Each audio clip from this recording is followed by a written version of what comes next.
The desert sun cast golden hues over the land, its warmth settling on the people gathered before the Prophet Muhammad. His presence commanded attention, not with force, but with a divine authority that softened hearts and stirred souls.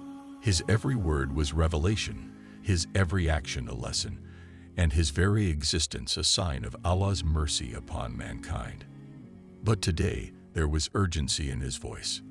The weight of his mission, the responsibility that had been placed upon his shoulders, was nearing its completion. He had spent years delivering the message, guiding the lost, correcting the misguided, and calling hearts back to their Creator. Yet, one final command from his Lord remained heavy upon him: the command to convey the message. Then came the words of Allah, revealed to him like a seal upon his mission. "O Messenger, convey what has been sent down to you from your Lord. And if you do not, then you have not conveyed his message, and Allah will protect you from the people. Indeed, Allah does not guide the disbelieving people." Surah Al-Ma'idah 5-67. It was not merely an instruction, it was an affirmation of his purpose, a reminder that he was the vessel through which the final divine message would reach humanity. He had no choice in the matter, nor did he seek one. His mission was clear. He had not come to seek wealth, power, or personal gain. He had come only to deliver the words of his Lord, in truth and sincerity, without alteration, without fear. Allah had assured him, "And Allah will protect you from the people." How many times had his life been threatened? How many times had his enemies plotted against him? He had endured humiliation, exile, and the loss of his loved ones. He had been wounded in battle, boycotted, and betrayed. Yet through it all, he had never abandoned his duty. This verse was a divine promise. No harm would come to him until his mission was fulfilled. And now, the moment of fulfillment had come, a message that could change the fate of nations. But what was this message that held such gravity? What truth did Allah command the Prophet to convey with unwavering conviction? The answer lay in the divine scriptures, in the revelation that had been sent down through the ages. Allah reminded the people, had they upheld the Torah and the Injil, and what was revealed to them from their Lord, they would have eaten from above them and from beneath their feet.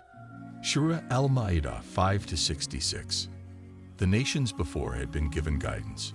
The followers of Moses had received the Torah. The followers of Isa, Jesus, had received the Injil, gospel. Each scripture was meant to be a source of light, a path to righteousness, a means of attaining Allah's pleasure. But what had become of them? Some had been faithful, clinging to the truth with steadfast hearts. Yet many had strayed, distorting the message, altering the divine words, chasing the fleeting pleasures of the world instead of the eternal promise of Allah.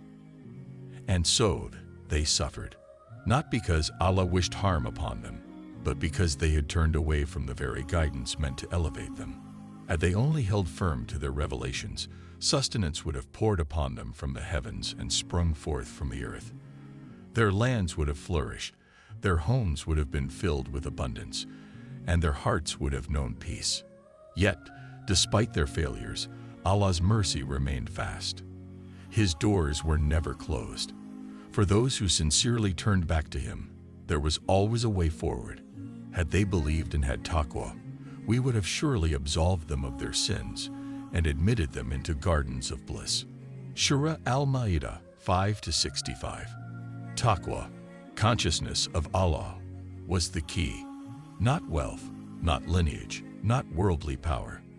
Those who lived with the awareness of their Creator, who feared His displeasure and sought His love, would find their sins forgiven, their hearts purified, and their future secured in Jannah. The message was clear. The mistakes of the past need not define the future.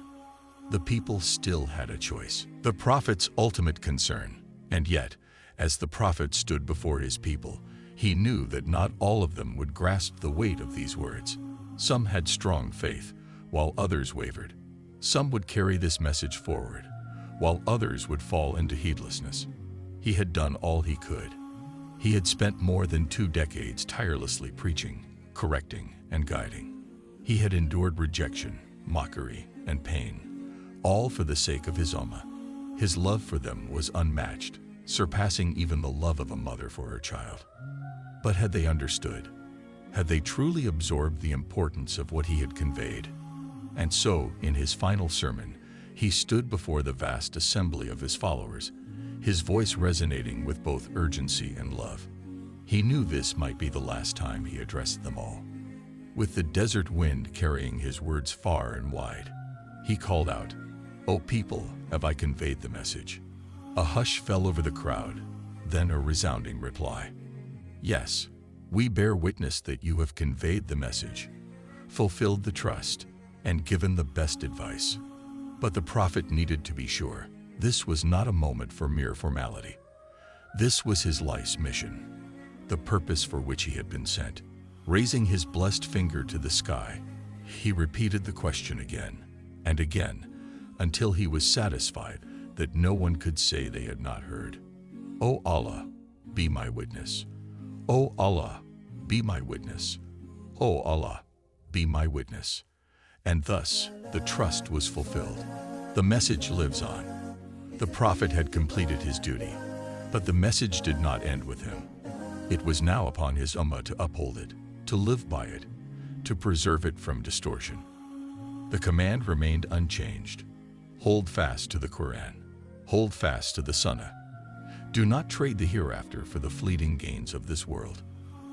Do not become like those who came before, those who altered their scriptures for personal benefit, who abandoned righteousness for convenience, who let their desires overpower their faith.